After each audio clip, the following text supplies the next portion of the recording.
भारतीय नदियाँ आध्यात्मिक रहस्य अपने अंदर समेटे हुए हैं। आध्यात्मिक रहस्य क्या है और पवित्र स्नान, अगर हम नदियों में पवित्र स्नान करते हैं तो उसके पीछे का विज्ञान क्या है? पवित्र नदियों में स्नान का आध्यात्मिक और वैज्ञानिक रहस्य क्या है, क्या आप जानते हैं? डियर फ्रेंड्स, भारतीय नदियों में डुबकी लगाना केवल एक शारीरिक स्नान नहीं है, बल्कि यह तन, मन और आत्मा की शुद्धि का एक गहरा आध्यात्मिक अभ्यास है। सनातन धर्म में नदियों को साक्षात देवी माना गया है, यहाँ तक कि उसे माँ का दर्जा दिया गया है, जिसमें स्नान करने से पापों का नाश होता है और मोक्ष की प्राप्ति होती है। हिंदू शास्त्रों में सप्त यानी 7 पवित्र नदियों गंगा, यमुना, सरस्वती, नर्मदा, गोदावरी, सिंधु और कावेरी का विशेष महत्व बताया गया है, जिनमें जल के रूप में दैवी ऊर्जा प्रवाहित होती है। गंगा नदी को पतित पावनी कहा जाता है। पुराणों के अनुसार गंगा में 3 बार डुबकी लगाने से जन्म मरण के चक्र यानी मोक्ष की मुक्ति मिलती है। यमुना नदी को सूर्य पुत्री और यमराज की बहन माना गया है। शास्त्रों के अनुसार इनमें स्नान करने से अकाल मृत्यु का भय और यम की यातनाएं दूर होती हैं। सरस्वती और त्रिवेणी संगम, इसका महत्व क्या है? प्रयागराज यानी कि इलाहाबाद में गंगा, यमुना और सरस्वती के संगम में यदि हम डुबकी लगाते हैं तो इससे आध्यात्मिक चेतना जागृत होती है और कर्म शुद्ध होते हैं। नर्मदा, इसे रेवा भी कहा जाता है। मान्यता है कि नर्मदा के केवल दर्शन मात्र से ही आत्मा पवित्र हो जाती है। भारत की नदियाँ जैसे गंगा नदी, यमुना नदी और गोदावरी नदी केवल जलधाराएं ही नहीं मानी जाती, बल्कि इन्हें जीवन, संस्कृति और आस्था का प्रतीक माना गया है। इसलिए पवित्र स्नान का महत्व आध्यात्मिक और वैज्ञानिक दोनों रूपों में देखा जाता है।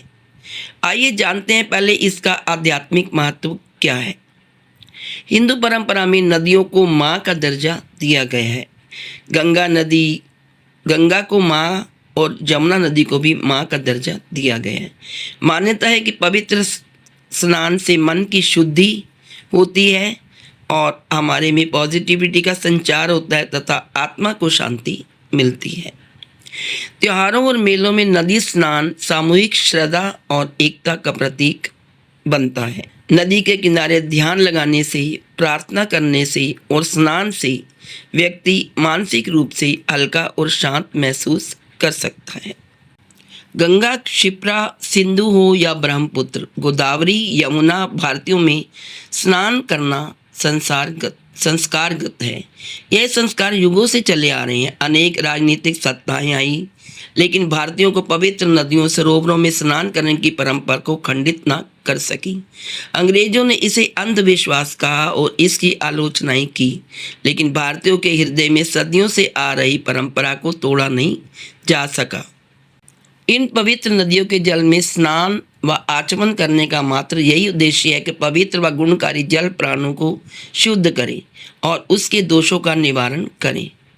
इससे हमारे प्राण बलशाली हो जाते हैं। जल का सूक्ष्म रूप प्राण होने के कारण नदियों के जल में जो गुण है वह हमारे प्राणों में आ जाते हैं और हमारे प्राणों की शुद्धि करते हैं। यही कारण है कि देश के महान ऋषियों ने इन पवित्र नदियों के किनारे उद्गम स्थल और पवित्र क्षेत्रों में आश्रमों की स्थापना कर आध्यात्मिक पवित्र विचारों को फैलाया।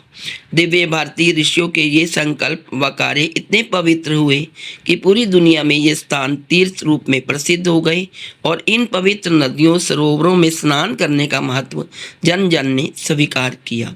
आयुर्वेद में सामान्य स्नान करने के विषय में लिखा है, स्नान करने से शरीर में पवित्रता उत्पन्न होती है, आयु की वृद्धि होती है, बल बढ़ता है, केश और तेज की वृद्धि होती है, रति का श्रम नाश होता है, शक्ति उत्पन्न होती है। फिर नदियां तो परम पवित्र होती हैं। जो व्यक्ति इन नदियों में स्नान से वंचित रहते हैं उन्हें आरोग्य के लिए विविध स्नानों से जोड़ा गया है। इसी प्रकार स्नान की कई प्रकार की प्रयोग विधि, जैसे अगर मुलेठी आंवलों को मलकर स्नान करने से कफ और तिमिर का नाश होता है। काले तिलों को मलकर स्नान करने से नेत्रों की दृष्टि बढ़ती है और वायु नाश होता है। इसीलिए मानव मात्र को अपने प्राणों को शक्तिशाली बनाने के लिए पर्वों पर तीर्थ हमारे देश की पवित्र जड़ी बूटियों से युक्त नदियों के किनारों पर कुंभ और सिंहस्थ आयोजन व कल्पवास का विधान है। उज्जैन की क्षिप्रा नदी के जल में ज्वर का नाश करने के गुण हैं। उसी प्रकार नर्मदा नदी का जल निर्मल, शीतल, हल्का, लेखन, पित्त व कफ को शांत करने वाला और सर्व प्रकार के दोषों का नाश करने वाला है। भारतीय नदियों का आध्यात्मिक महत्व तो है ही, लेकिन वैज्ञानिक कारण भी हैं, वैज्ञानिक रहस्य भी हैं कि ये नदियाँ हमारे लिए पुण्यशाली और पवित्र क्यों हैं। नदियों का पानी अक्सर ठंडा होता है। नदी के ठंडे पानी में स्नान करने से शरीर में रक्त संचार तेज होता है और ताजगी महसूस होती है। ठंडे का पानी का प्रभाव हमारे शरीर को चुस्त दुरुस्त और जागृत करता है। सूर्य प्रकाश और प्रकृति। सुबह के समय नदी स्नान के दौरान मिलने वाली धूप शरीर को विटामिन डी देती है और मानसिक तनाव कम करने में मदद कर सकती है। मानसिक शांति दोस्तों, बहते जल की ध्वनि और प्राकृतिक वातावरण मन को शांत करने में सहायक होते हैं। इससे तनाव और चिंता कम महसूस होती है। नदी के घाट तक चलना, सीढ़ियाँ उतरना, स्नान करना हल्की शारीरिक गतिविधि का रूप है। इससे हमारा व्यायाम भी होता है। हम सीढ़ियाँ चढ़ते हैं, उतरते हैं और घाट तक चलते भी हैं ठंडे पानी में, जो स्वास्थ्य के लिए बहुत अच्छा माना जाता है। नदियों की पवित्रता और नदियों की आस्था बहुत महत्वपूर्ण है, लेकिन स्वच्छता भी उतनी ही जरूरी है। यह एक वैज्ञानिक सत्य है कि जल के सूक्ष्म भाग वाष्प द्वारा बड़ी बड़ी मशीनरियाँ तक चलाई जाती हैं। इसी प्रकार हमारे शरीर के जलीय भाग या अंश का सूक्ष्मतम रूप प्राण है और जल को प्राणमय बताया गया है, अर्थात जल से प्राणमय ऊर्जा का निर्माण होता है।